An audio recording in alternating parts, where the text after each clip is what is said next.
حضرت حسین رضی اللہ تعالیٰ عنہ کی روح مبارک اور حسین رضی اللہ تعالیٰ عنہ کی یہ شہادت اور یہ قربانی ہمارے سامنے ایک مقصد اور ایک سبق اور ایک درس چھوڑ کر چلی گئی ہے، اور ان کا وہ عظیم الشان مقصد جس مقصد کے لیے انہوں نے مدینہ منورہ سے مکہ آئے اور پھر مکہ مکرمہ سے کوفہ آئے اور کوفہ والوں نے ان کے ساتھ دغا کی اور ان کو وہاں پر شہید کیا ہے، وہ مقصد کیا تھا؟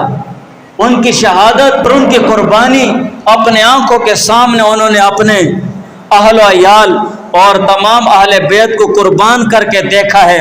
اور وہ مقصد کیا تھا؟ وہ مقصد کیا تھا؟ وہ مقصد یہی تھا اللہ تعالیٰ کا دین، کہ اللہ تعالیٰ کا دین بول بالا ہو، دین اور دینداری کا بول بالا ہو، قرآن و سنت کا صحیح رواج ہو اور عام رواج ہونا چاہیے۔ یہ ان کا مقصد تھا، یہی وہ مقصد تھا، اور اسی مقصد نے ان کو مجبور کیا ہے مدینہ سے مکہ آنے پر، مکہ سے کوفہ جانے پر مجبور کیا اس مقصد نے، اور اسی مقصد کے لیے انہوں نے اپنی قربانی دی اور اپنے آنکھوں کے سامنے اہل بیت کی قربانی دی، اسی مقصد نے کہ قرآن اور سنت کا صحیح رواج ہو ہمارے معاشرے میں، ہمارے اپنے اندر، ہمارے گھروں میں اور ہمارے معاشرے میں، ہمارے سرکاری اداروں میں قرآن اور حدیث کا صحیح رواج ہو۔ آج حسین رضی اللہ تعالیٰ عنہ کی وہ شہادت ہمیں پکار رہی ہے کہ تم لوگوں نے میرا مقصد چھوڑ دیا ہے، جس عظیم شان مقصد کے لیے میں نے اپنی قربانی دی ہے، اہل بیت کی قربانی دی ہے، وہ مقصد ہم لوگوں نے چھوڑ دیا۔ آج ہماری زندگیوں میں قرآن اور سنت کہاں ہے؟ ہمارے گھروں میں قرآن اور سنت کہاں ہے؟ ہمارے معاشرے میں قرآن اور سنت کہاں ہے؟ ہمارے اداروں میں قرآن اور سنت کہاں ہے؟ آج دیکھو ہمارے معاشرے میں قرآن اور حدیث کے حوالے سے ایک مسئلہ ہوتا ہے، لیکن وہ کھڑے ہو جاتے ہیں ہم قرآن نہیں مانتے، ہم عدالت جائیں گے۔ ہماری عدالتوں میں برائے نام ٹیبل کے اوپر قرآن پڑا ہوتا ہے، چلتا تو لڑ نکالے کا قانون ہے۔ حسین رضی اللہ تعالیٰ عنہ کا جو مقصد تھا اور جس مقصد کے لیے انہوں نے جان دی ہے، اس میں سر فہرست چیز کیا تھی؟ کتاب و سنت کے قانون کو صحیح طور پر رواج دینا ہے۔ دوسری چیز یہ تھی کہ اسلام کے نظام عدل کو اثر نو قائم کرنا ہے۔ حسین رضی اللہ تعالیٰ عنہ ہمارے سامنے یہ مقصد رکھ کر چلے گئے ہیں کہ حق کے مقابلے میں ضرب و زور کی نمائشوں سے مرعوب نہیں ہونا ہے۔ آج زر اور مادیت اور دوسرے زوراور لوگ اور زوراور ہتھیاروں اور دنیاوی نمائشوں کے سامنے ہم مرعوب ہو گئے ہیں، ہم نے اپنی گردنیں جھکا دی ہیں، ہم نے ہتھیار ڈال دیے ہیں، بس ہم سے کچھ بھی نہیں ہوتا ہے۔ لیکن حضرت سیدنا حسین رضی اللہ تعالیٰ عنہ نے ایسا نہیں کیا، انہوں نے ایسا نہیں کیا، زر اور زور کی نمائشوں کے سامنے ہتھیار نہیں ڈالا، جان دے دی اللہ تعالیٰ کے دین اور دینداری کے لیے۔ آج ان کی شہادت اور ان کی وہ مبارک اور پاک روح ہمیں پکار رہی ہے کہ مسلمانوں کس طرف جا رہے ہو، کون سا مقصد تم لوگوں نے لیا ہوا ہے؟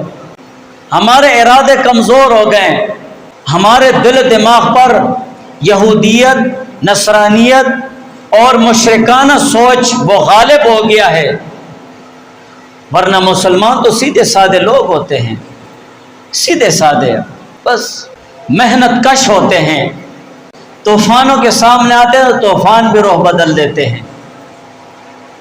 اس لیے کہ مسلمانوں میں جرت ہوتی ہے، ایک ہمت ہوتی ہے، ایک قوت ہوتی ہے۔ آج ہم مسلمانوں میں وہ قوت نہیں ہے، وہ جرت نہیں ہے۔ اور تیسرا مقصد حضرت حسین رضی اللہ تعالیٰ عنہ کا یہ تھا کہ حق کے لیے اپنا جان، مال اور اولاد قربان دینا۔ یہ تینوں چیزیں بہت پیاری ہوتی ہیں، لیکن حق کے لیے ان کی قربانی دینے سے دریغ نہیں کرنا ہے۔ آج ہمارے یہ کیفیت ہے، ہم ایک دوسرے کے پیچھے چھپتے ہیں، اگر حق بات ہوتی ہے ہم حق کا سامنا نہیں کر سکتے ہیں۔ یہ کیوں؟ یہ بزدلی ہم میں کہاں سے آ گئی ہے؟ مسلمان کی فطرت میں بزدلی نہیں ہے، بلکہ ہم نے خود اپنے اندر اس بزدلی کو وجود دیا ہے۔ ہماری تگ و دوڑ ایسی ہو گئی ہے کہ ہم بزدل ہو گئے ہیں۔ اور اسی طرح حضرت سیدنا حسین رضی اللہ تعالیٰ عنہ کا ایک مقصد یہ تھا کہ خوف و ہراس، مصیبت اور مشقت میں نہ گھبرانا، اور وہ ہر وقت اللہ تعالیٰ کو یاد رکھنا اور اللہ تعالیٰ کی ذات پر توکل کرنا ہے۔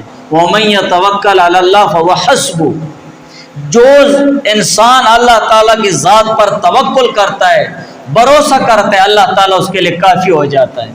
آج ہم اتنے کمزور ہو گئے ہیں، ہم اس درجے پر آ گئے ہیں کہ ظاہری حالات اور ظاہری چیزوں پر، ظاہری مال و دولت اور مادیت پر ہمارا اعتماد ہے، لیکن اس احکم الحاکمین کی طرف ہماری نگاہیں نہیں اٹھتی ہے، ہماری سوچ اس کی طرف نہیں جاتی ہے کہ اللہ سے بھی ایک بار مانگ کر دیکھو اللہ کیسے دیتا ہے۔ تو کہنے کا مقصد یہ ہے کہ ان حضرات نے جن مقاصد کے لیے قربانی دی ہے اور جس عظیم مقصد کے لیے قربانی دی ہے اپنے جان کے اور اپنے اہل بیت کی، اس مقصد سے ہم بھٹک گئے ہیں۔ ہم میں سے اب ایسا کون ہو گیا کہ ان کے مقصد کو اپنی زندگی کا مقصد بنائے؟